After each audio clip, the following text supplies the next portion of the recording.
How was Squam Lake formed? That is what we are all here today to learn. Obviously, here in this picture is beautiful Squam Lake and the surrounding area. So what we're going to talk about today. So Squam Lake sits in a couple towns. It's a lake. We should start with defining what is a lake. So a lake is any relatively large body of slowly moving or standing water that occupies an inland basin of appreciable size. That's the dictionary definition of what a lake is. The definitions that distinguish between lakes, ponds, rivers is kind of, it's not great. There's no definition between what a pond is, what a lake is. You could have a small lake or you could have a big pond and they could overlap. New Hampshire has, depending on who you ask, 944 lakes. If you start defining what a lake is in different terms, you may have more or you may have less. But essentially, it's just a basin of non-oceanic water, fresh water. It can have some salt in it, but it's just basically a big body of water that's inland. So lakes form in many different kinds of ways. I believe I read 13 different kinds of ways. We're just going to talk about a few. Some of them are prevalent in New Hampshire, others are not. So the first one, the most important, is glacial movement. Once upon a time, this whole area was covered by ice, in some spots up to a mile thick. And we'll talk about that more a little later on. But for the most part, all the lakes in New Hampshire were formed by glacial movement. These glaciers started at the North Pole and they worked their way down south. And as they were doing this, they pretty much just pushed dirt, picked up dirt, and brought it down along with them, kind of like this bulldozer here on the right. These glaciers had tremendous force behind them, and they could just scoop up earth, creating these basins. These basins we know now are lakes such as Winnipesaukee, Squam Lake, of course, Newfound Lake. Many of the lakes in New Hampshire were formed this way. And it's not just New Hampshire. Minnesota, the land of 10,000 lakes, those lakes were formed pretty much the same way, just glaciers scooping out large chunks of earth and bringing it with them. We also have kettle ponds, which I guess could fall into the category of glacial lakes. These ponds were formed by chunks of ice that broke off from the receding glaciers as they started to melt and go back north. Chunks of ice were left and they became buried in the earth. They got a layer of sediment, gravel, rocks on top of them. As the environment started to warm up, the ice chunk started to melt, got smaller and smaller, and it started to collapse in on itself. So what you're left behind with is just a big chunk of open land that already has some water in it from this melting ice. As time goes on, rainwater, snow melt, runoff just starts to collect in this basin, and you're left with a kettle pond. There are several in New Hampshire, such as Chicora Lake in Tamworth, Pea Porridge Pond in Conway, and Mirror Lake, which we are looking at here in this picture, in Hubbard Brook Experimental Forest. This Mirror Lake is one of the most studied kettle ponds in the world because it is in a very researched area. Hubbard Brook, there's been decades of research going on there. And so, of course, they're going to research the water that's already inside of the forest. So they've got decades worth of records. We also have rivers. Rivers are responsible for forming lakes. Eventually, as time goes on and rivers like to meander as they do, they'll cut themselves off. You can see here on the right, this is a perfect example of what we call an Oxbow Lake. It's called that because it resembles what an ox would wear when it is pulling something. So I have a little video that just shows how they are formed. These rivers kind of cut and erode themselves off and create a new body of water.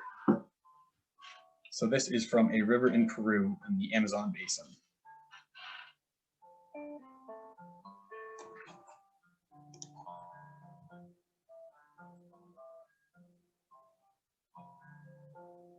So those are just before and afters showing the different stages of the river. So you can see obviously the Oxbow there on the bottom.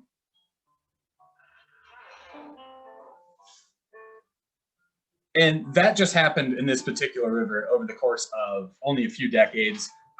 Here in New Hampshire, these lakes were formed over millions of years. It was a much slower process, but it was the same process itself.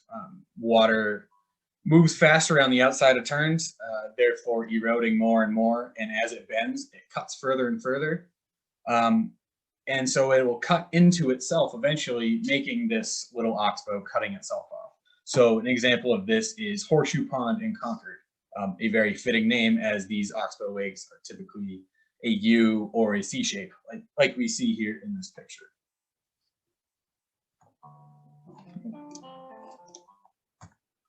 Then some lakes can be formed by tectonic activity. These we don't see in New Hampshire. These lakes are formed by tectonic plates, which cover the Earth's surface. They move to and fro, they hit each other, they pull apart from each other. These lakes are formed by those plates pulling apart from each other. And they create what is called a rift valley. You can see a diagram of that on the right here. So as the plates pull apart, a lower section starts to form, and eventually water will fill in there. What we're looking at here in this picture is Lake Baikal in Russia. It is the deepest lake in the world. It has tons of water in it. And it formed by the parts of the tectonic plates pulling apart from each other and just making a depression. And like all these other lakes, rain, snow started to accumulate in there, and a lake is born.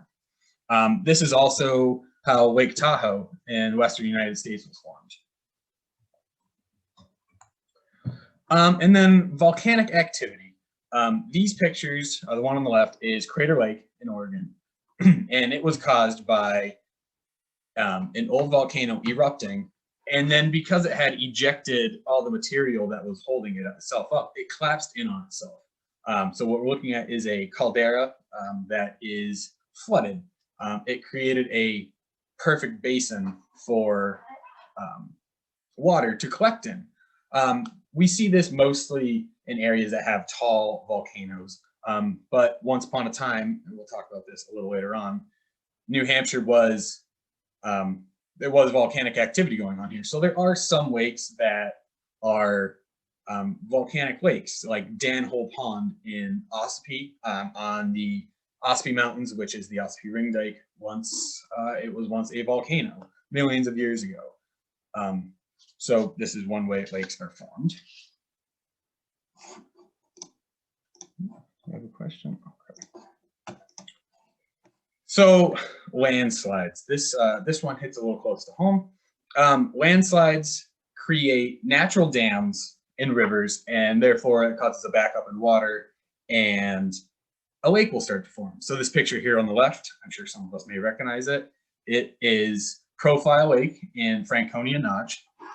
So there was once upon a time a river that ran straight through there. There is still a river. But at one point, there was a landslide that fell off here to the left, and it blocked the river, and it created a dam, essentially, and water backed up. It created a reservoir, and eventually the water level got high enough for the water to spill over the dam in some aspects and allow it to start flowing again, but not to the point where it drained back to where it was before the landslide happened. So we see this here in Franconia Notch.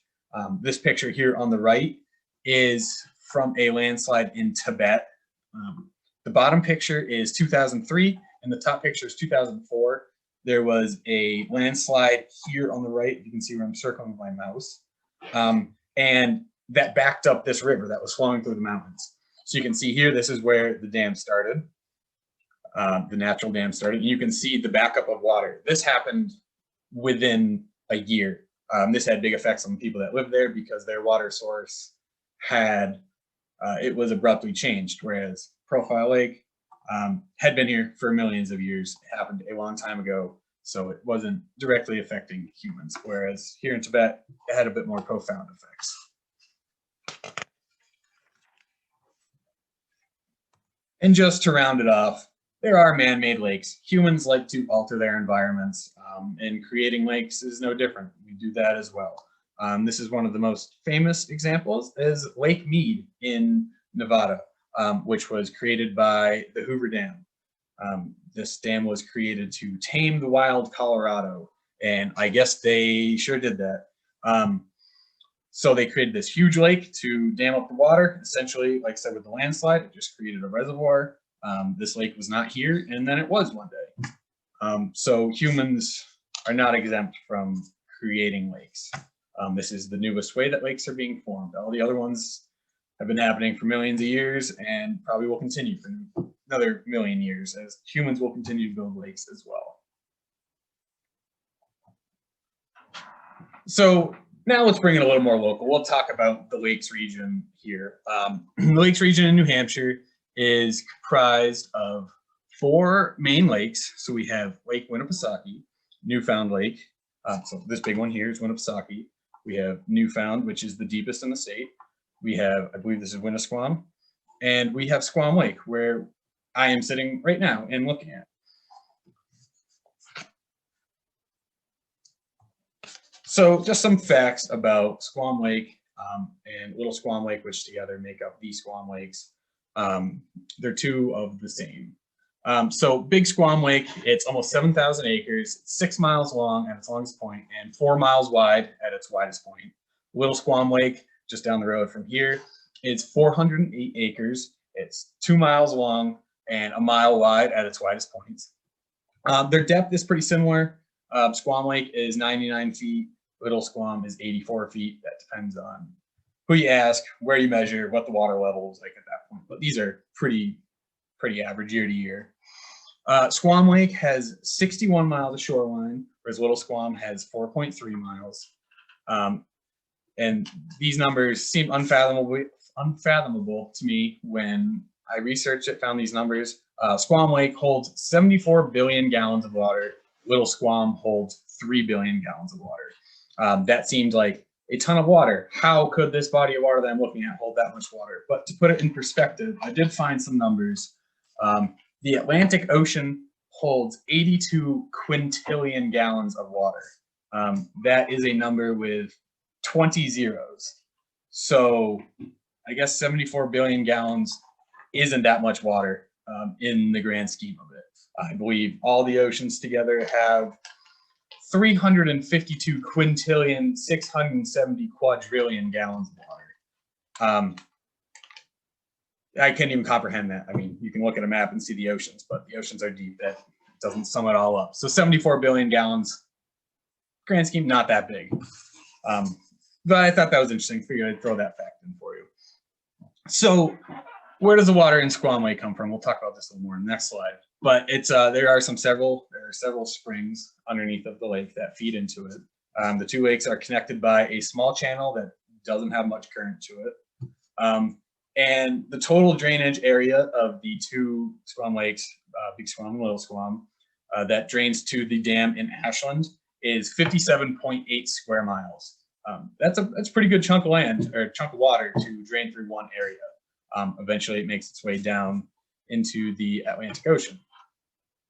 So here again, we have Squam Lake. All this here is Squam Lake. We have Little Squam here. This other big body of water is White Oak Pond, and we have several other ponds up in through here. So where does the water come from? One of the big ones, it's the Squam Watershed. If you're not familiar with a watershed, it is the area of land where all the water drains into one basin.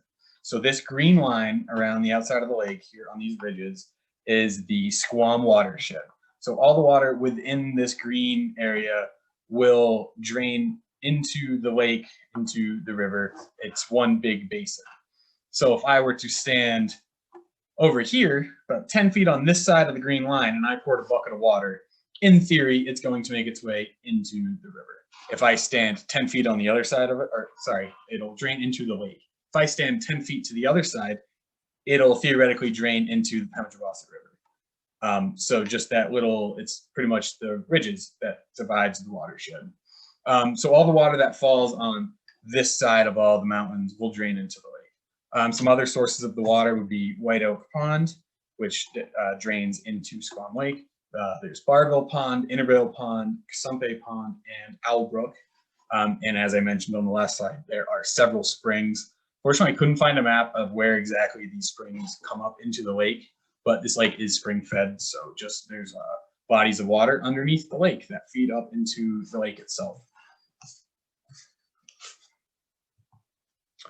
So we looked at the Squam Watershed. Now this lighter tan area is the Merrimack River watershed. What is that? Well, that is all the water that drains into the Merrimack River. So here we have Squam Lake, of course, with the little Squam River. It connects into the Pemigewasset. The Pemigewasset and the Winnipesaukee River come together in Franklin to form the head of the Merrimack River. And that flows, you get a couple other rivers that flow into it. Eventually, it makes its way down into the Atlantic Ocean through Newburyport, Massachusetts. Fun fact, I guess, I live in this little area down in here, if anybody cares. But yeah, so the water from Squam Lake eventually makes its way into the ocean. It's a pretty far journey, and who would think that the water I'm looking at right now drains into the ocean? That doesn't seem like it should happen, but it does. It happens all over. There's watersheds all over the earth. I mean, every piece of land is a watershed in some aspect. So we got some facts about Squam Lake in general, briefly how it was formed.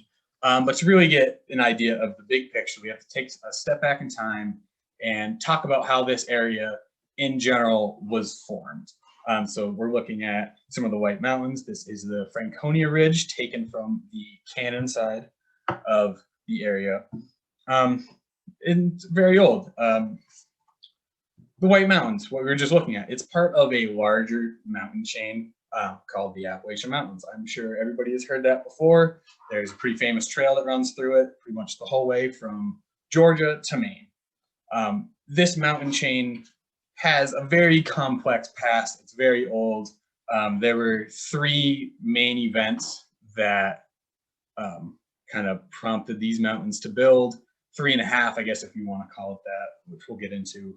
And then several times after these events, this area was covered by ice. We went through several ice ages, and each time the land was getting shaped differently.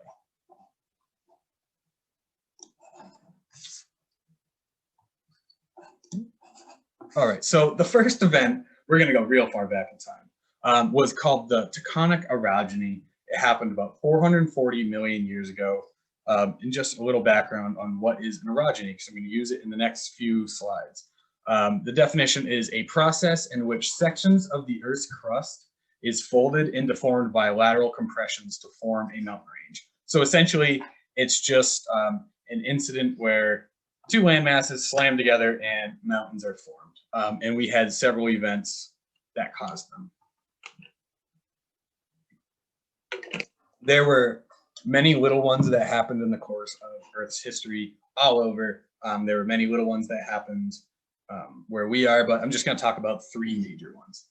So this first one, the Taconic Arogyny, formed by a small arc of islands slamming into what is now North America.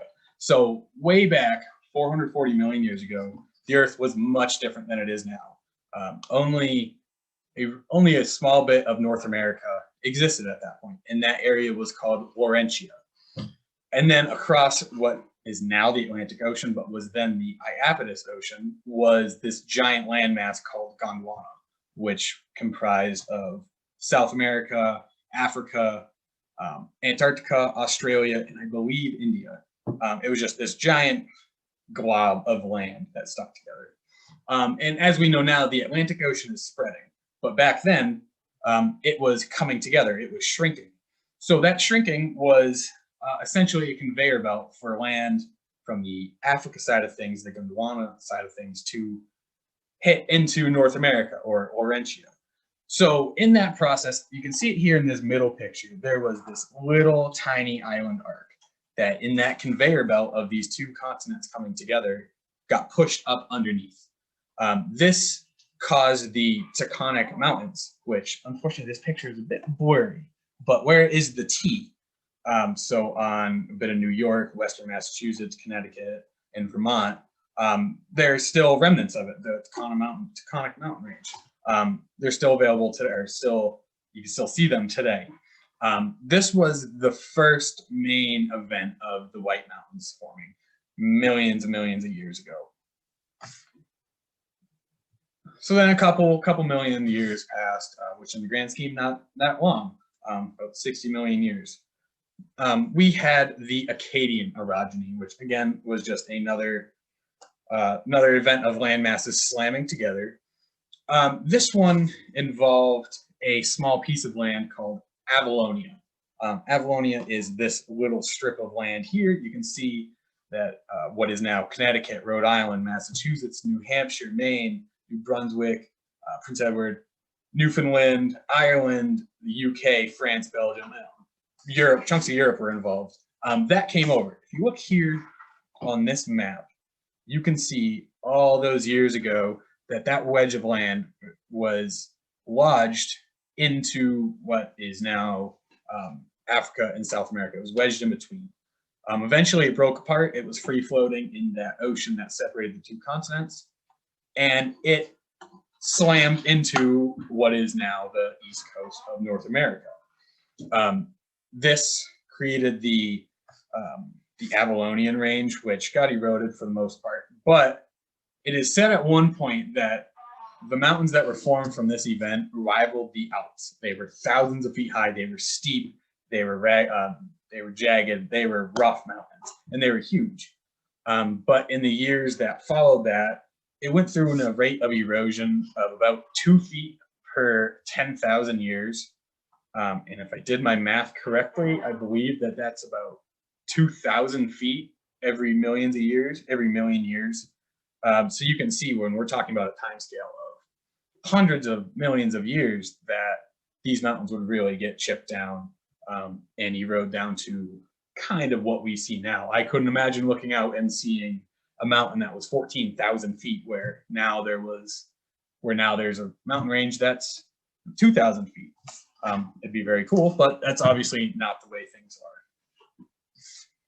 are. So in this event, a lot of rock that was deep in the earth got pushed up, and that is what was the basis for these mountains. And as this erosion occurred, it stripped away the outer layers, and that rock that was deep down made its way to the top of the mountains. And some of the rocks that are on top of Mount Washington can be dated back to this event. They are, that event was responsible for putting those rocks there, and eventually they got exposed, which I find very interesting that we do have evidence of these events millions of years ago, where most people think, how do we even know that happened? Well, stuff like that is how we know it happened. So then we have the third main event, which was the Alganian Aragony. This happened 325 to about 260 million years ago. Keep in mind, these things happen so slowly. There's a reason it took millions of years for this to happen. I believe the current rate right now for tectonic movement is, in some places, 1/4 of an inch a year, if that. I'm sure it's slower in some areas. So I don't think you would notice mountains building 1/4 of an inch every year. So, it's why like the Himalayas took millions of years to form. It didn't happen overnight. These things don't happen very quickly. So this event here was essentially the west coast of Africa slamming into the east coast of what is now North America. You can see here that they do kind of, they kind of line up. The shapes make sense. And if you look at them now, you can really see it, where this coast of Africa is pretty much exactly the same shape as the east coast of North America. It's, as I said, it's a giant puzzle. All these pieces fit together at one point.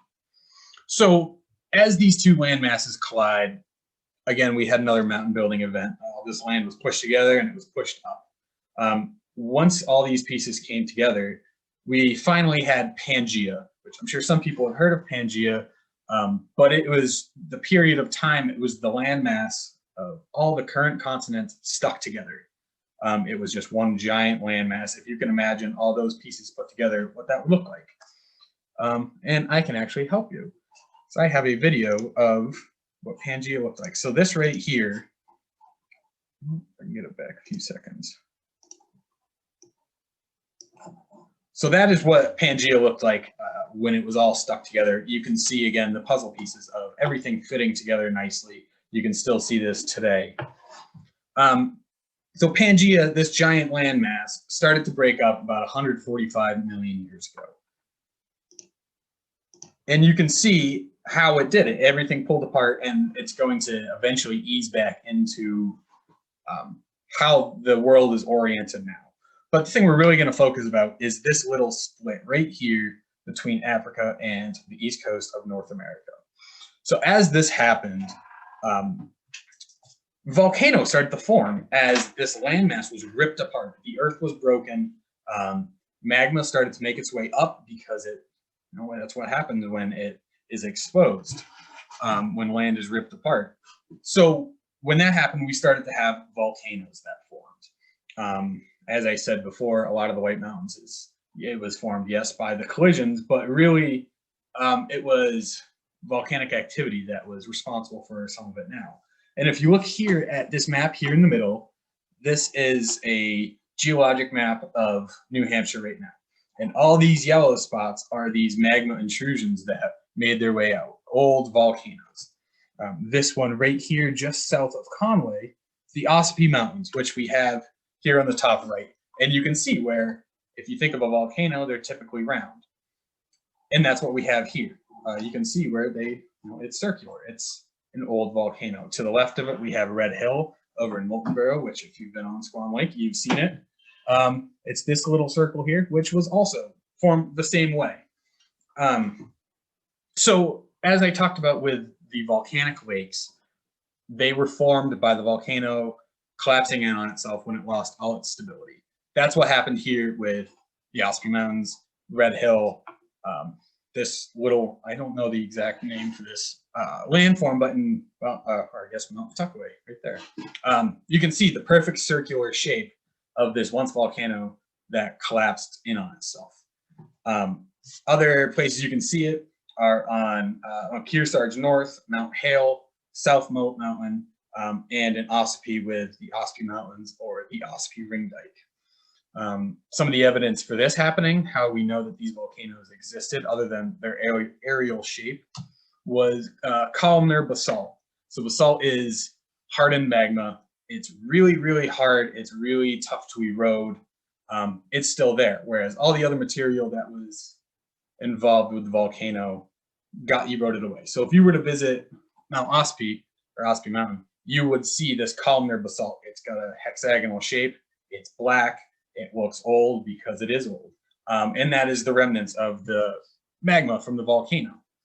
So we do have some volcanic action here. And again, as I said, there are some lakes that were formed from volcanic activity, like Danhole Pond right here. It formed in a low spot on the lake, or a low spot on the volcano, and a very deep lake was formed because that was a very deep depression. Same with these little lakes over here. They are from volcanic activity indirectly. And I'll just play the rest of this video just so we can see how things got to where they are now. You can see India getting launched up into Asia, and that is what the that's how the Himalayas were formed. So the White Mountains are older than the Himalayas. In many cases, I believe they're older than dinosaurs.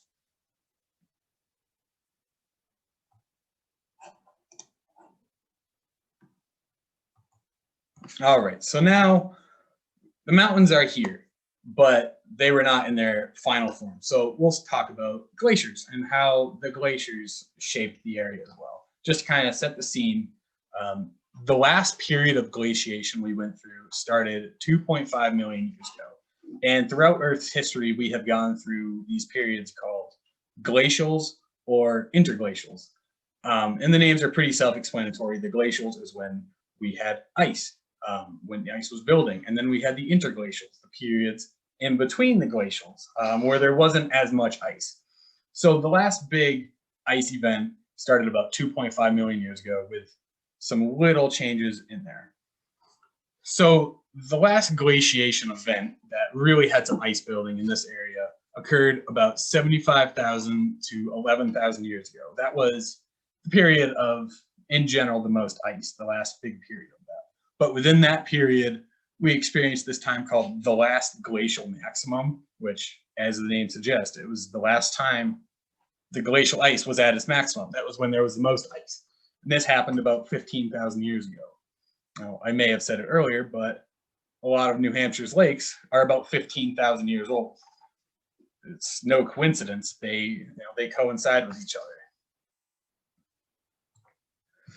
So more about that last glacial maximum. Here on the right, we have a map of what North America would have looked like with all that ice on it. 8% of Earth was covered in ice, 25% of land back about 15,000 years ago. To compare that to today, there's about 3% of the Earth which is covered by ice, and that's in the poles and on some very high cold mountain ranges. And only about 10% of land currently is covered by ice. And as we know, with the warming climates, these numbers are going down tremendously fast. So yes, you can make the argument that all these climate changes have happened in the past, but I have to put the disclaimer, they have not happened this quickly. This quickly is not natural, but that is a discussion for another day. So back to the ice. The sea level during this period was about 400 feet lower than today, which is a tremendous difference. And that just means, from if you had a cliff that was 400 feet high, the water was at the top of that cliff, whereas it would be at the bottom. If you have ever seen the Isles of Shoals off of the coast of Maine and New Hampshire, they're about 8 miles out. With this low sea level, you could theoretically walk out to them if it wasn't covered by ice. If you look at this map here, you can see that this thin black line is the east coast of the United States, and I guess down into the Gulf as well. You can see where the actual coastline is, but then this extent of the vegetation and the habitat extends much further down into the water. And that was because the sea level was so much lower. So much more of the Earth's water was locked up into this ice. And there weren't just effects in North America. I mean, there was ice across Europe, South America, all of the high mountain ranges had tremendous amounts of ice. So that led to climatic swings across the whole globe. What we know now is the jet stream. It existed then, but it existed differently. Instead of kind of flowing from the Pacific Northwest, where it's very wet now, and kind of swinging across the country, it was a bit lower because the ice forced it to flow further south. So the high plains deserts now of the western United States were very wet. If you have ever heard of the Bonneville Salt Flats in Utah, once upon a time, that was a giant lake, which was right here because that jet stream was just bringing a lot of wet air across the country through there, whereas normally it's further up into the north. Again, North America was covered in ice, so it looked nothing like it is now. Over in Asia, Southeast Asia, where it's very wet now, it was extremely dry. It was very cold, so they could have had glaciers over there, but because it was just so dry, there was no precipitation, so there was no fuel for these glaciers to form. Glaciers need constant precipitation and a lack of melting to keep growing and to exist. And if there's no precipitation, then they obviously can't exist. So what do glaciers have to do with shaping the land? I mentioned briefly that they just drag across the land. If you look here at this map, which was just a zoomed in section of this last glacial maximum I showed, you can see these lines. And these lines kind of show how the ice flowed at the edge of the glaciers. So through here, roughly New Hampshire in this area, you can see how the lines kind of go southeast. It's no coincidence that if you look at an aerial photo like this here in the top right of the lakes region, how there's kind of that same pattern. You could kind of see how the glaciers flowed this way to the ocean. All the lakes are kind of oriented in that same direction. And that's directly responsible from the glaciers and just all that scouring. But how exactly did they do that? I have a quick video. It's always great to have some visuals and not just listen to me talk. Maybe this could give you some more clarity.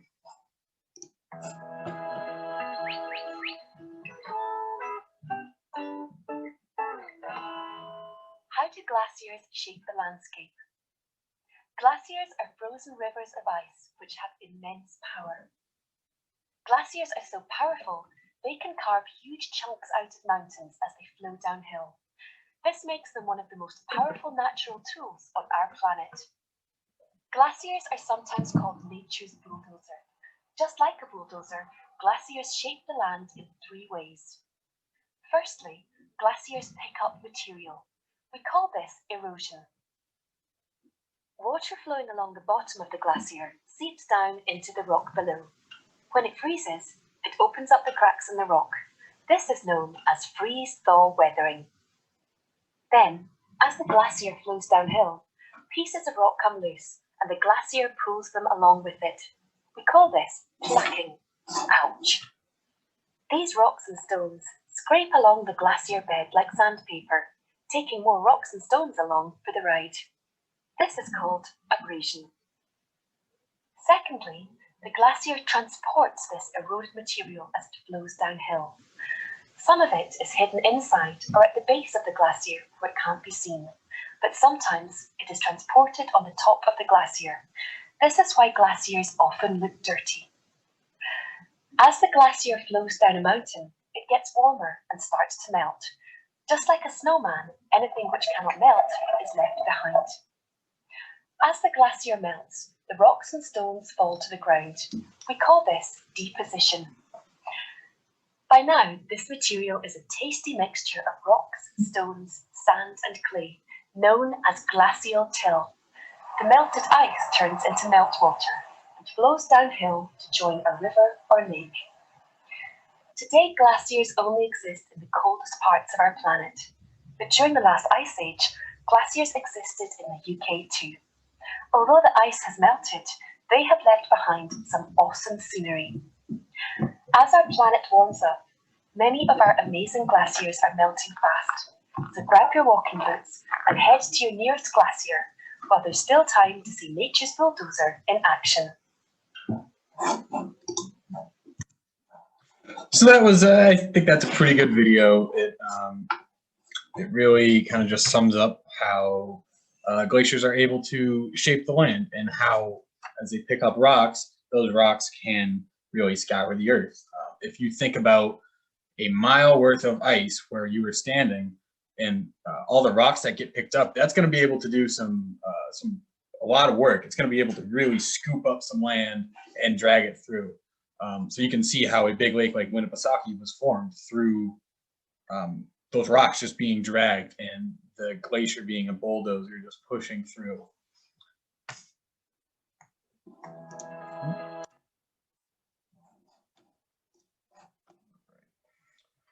So evidence, how exactly do we know that this happened?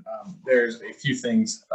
This picture here, of course, is just another visual of the ice that once covered North America.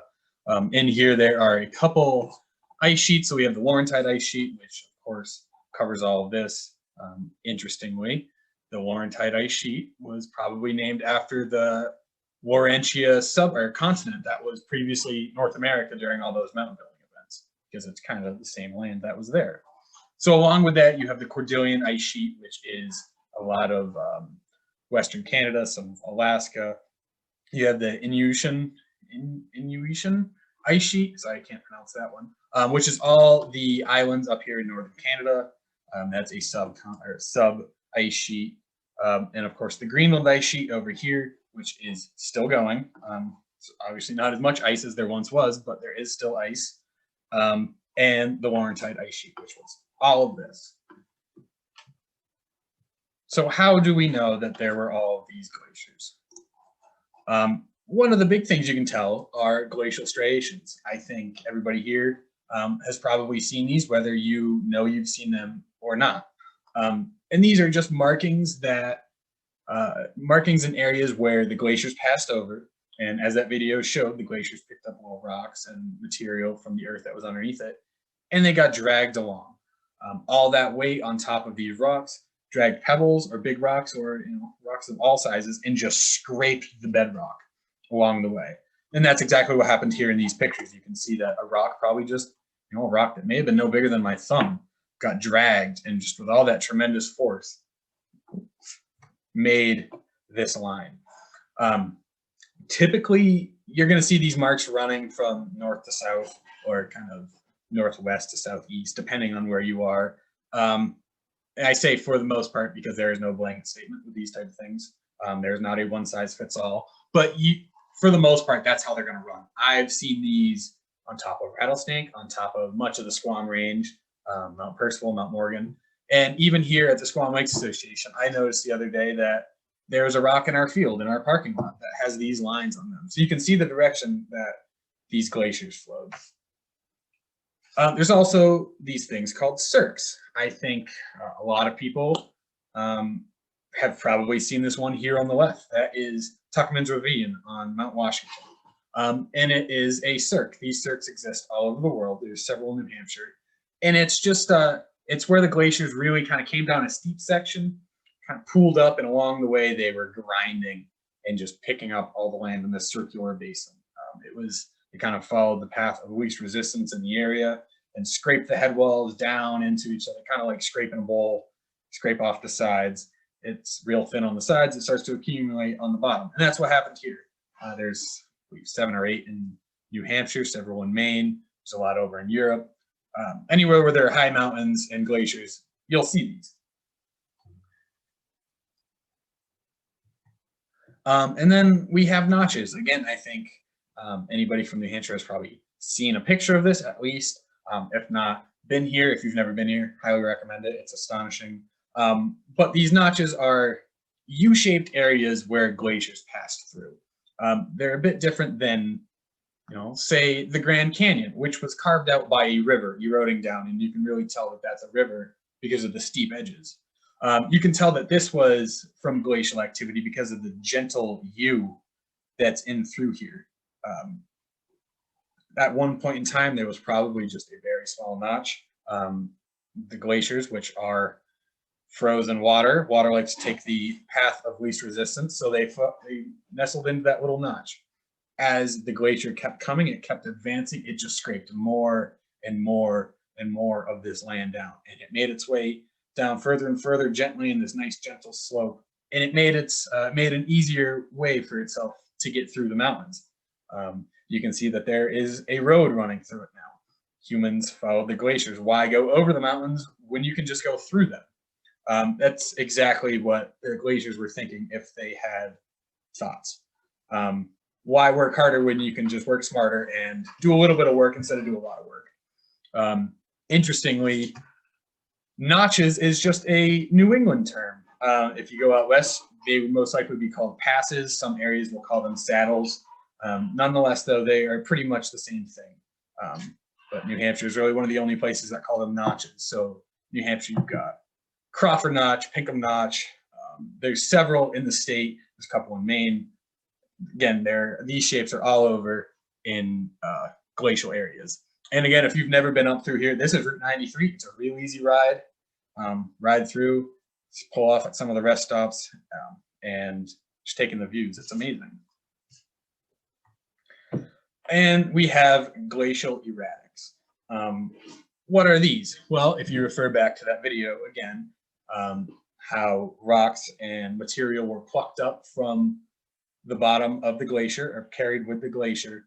Glacial erratics are just the rocks that were deposited that were once caught up in the glacier. So here on the bottom right, we have Boise Rock, which is off of one of the pull-offs in 93 up in Franconia Notch. It was a giant rock that was carried. As the ice melted away, it was just left behind. We have some erratics up here on the Presidential Range. Again, as the ice receded, it just left these rocks. It's not going to take them with them. It's like the snowman demonstration they gave. The snowman, as it melts, the carrot, the hat, everything is just going to fall where it was. It's not going to melt with it. The glaciers aren't going to carry these rocks away, put them back where they came from. They're just going to leave them. And here on the bottom left, we have the Madison Boulder, which is one of, if not the largest glacial erratic in North America, maybe the world. It's 5,000 tons. It's 82 feet wide, 23 feet tall, and this isn't all of it. There's 10 to 12 feet of it below ground. which if you've been having a hard time figuring out the power of these glaciers, even though they can take off mountaintops and create valleys, think about trying to move this rock, how strong something has to be to do that. I mean, you see the person down there, it's a little tiny person next to this giant rock. It was just getting pushed. It was nobody's business, no big deal. So it's incredible. And if you're ever out hiking and you see a giant boulder and you think, how did it get here?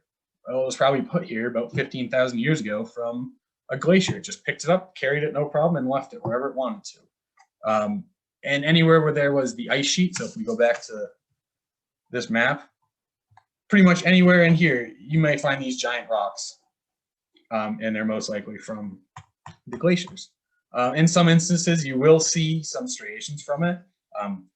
A giant rock like the Madison Boulder is not going to leave a little indent like this. It is going to leave an indent about the size of this rock.